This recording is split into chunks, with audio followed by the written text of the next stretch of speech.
As a non-binary person, especially one that looks like this, I do get misgendered quite a lot. People forget or don't realise, and, I am totes masc, so I can understand it. I tried wearing a dress to see if that would help. Like this.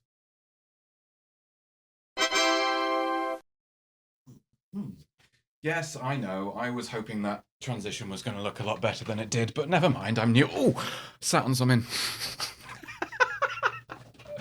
Oh, my very own and I oop moment. Ow. Oh, girls, I don't know how you do it. Oh, wait. This is probably true. Please be aware that the following contains strong language and adult themes. It would be boring without them. In my head, that was a much more impressive special effect, but I'm new at this, so let's just carry on. Anyway, dress, swishy, delightful. Even when I wear my dress, people just assume that my gender is rugby player who lost a bet or really ropey drag queen. Also, as the owner and operator of a penis, an outfit like this involves some fairly specialist underwear. You have to flatten things and make sure things are out the way, as I learnt to my detriment just now. Still hurts. And I don't even bother with normal underwear. So this is a whole new experience, and not one I really enjoy. Incidentally, if you do want to see what a dress like this looks like without any underwear on, you can find it on my spicy site. I can't show you on YouTube because I'll get banned, and I can't wear it in public because words like pendulous get thrown around, and then I end up with another public indecency charge, and I am not going back to jail. All I'll say is, it's even more obvious when the light source is behind me. Anyway, misgendering. Sometimes it's kind of understandable, if I'm having an intimate moment with someone in bed, or in the gym showers, or a bus stop, I get it. Blood isn't exactly rushing towards your brain at that point, and it is easy to misgender someone in the throes of passion. Sometimes daddy just slips out. I don't like being called daddy. And not just because I'm non-binary. Even before I assumed my non-binary finery, I didn't like being called daddy, but I think that's mostly because I'm still very young. Shut up. That said, the non-binary options are all quite limited, aren't they? Like, oh God, yes, parent, or give it to me, guardian. It just doesn't really work. Although I solved this problem years ago. Oh baby works for just about everyone, and it's super handy if you've forgotten their name, or, didn't bother to learn it in the first place. I am a tart, and I'm very busy. I cannot possibly be expected to remember the name of every strumpet who throws their legs over my shoulders. I have been thinking, actually, for a while, about what would work as a non-gendered version of daddy. Mostly because a few of my lovers have kind of said, oh, you're non-binary, what can I call you instead of daddy? And I tell them all the same thing.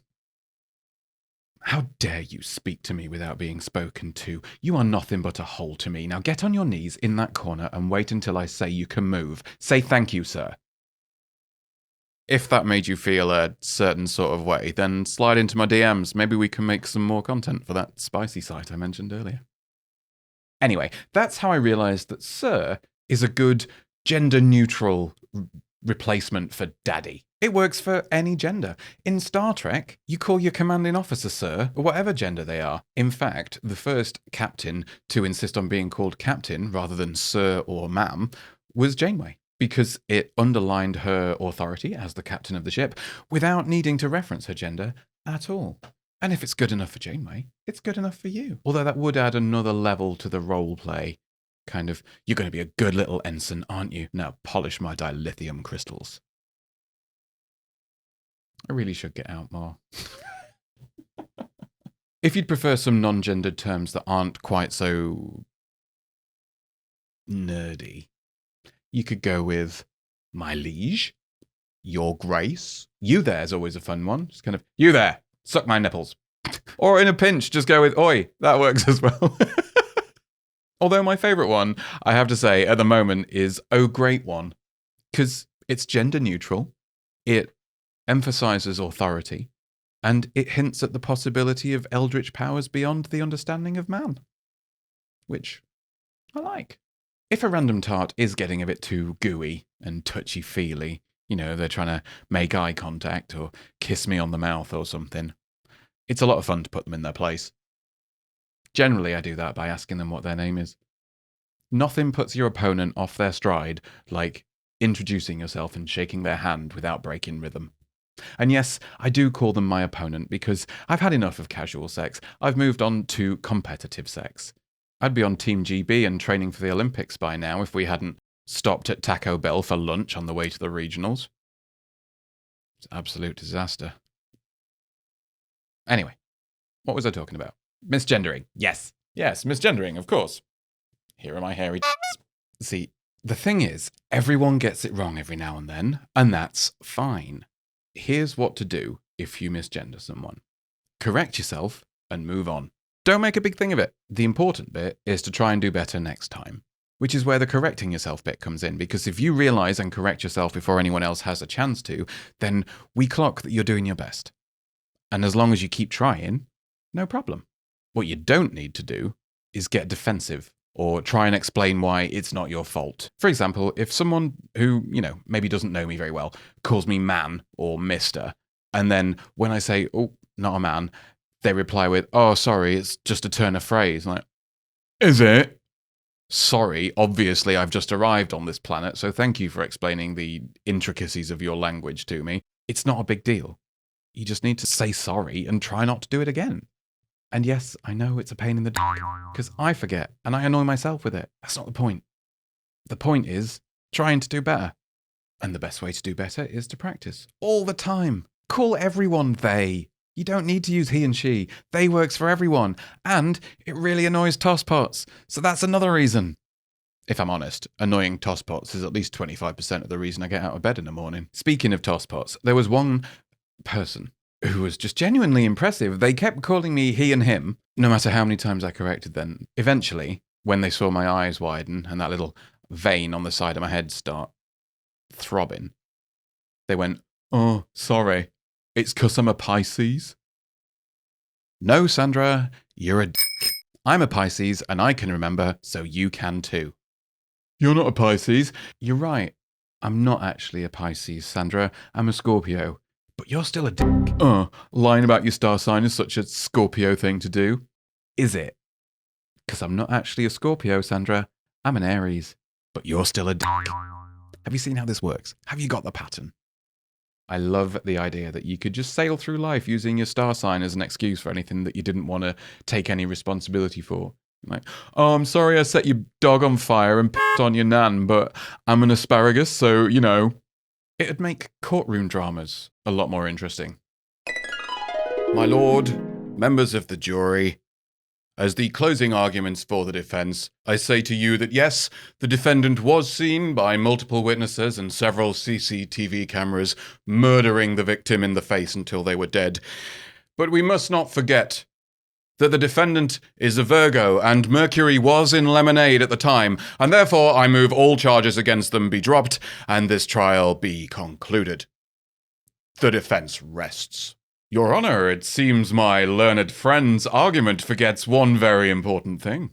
Yes, the defendant is a Virgo, and we do concede that Mercury was in the microwave at the time, but it's important to remember the defendant also has Taurus in their moon sign. She knew what she was doing. Hang the bitch!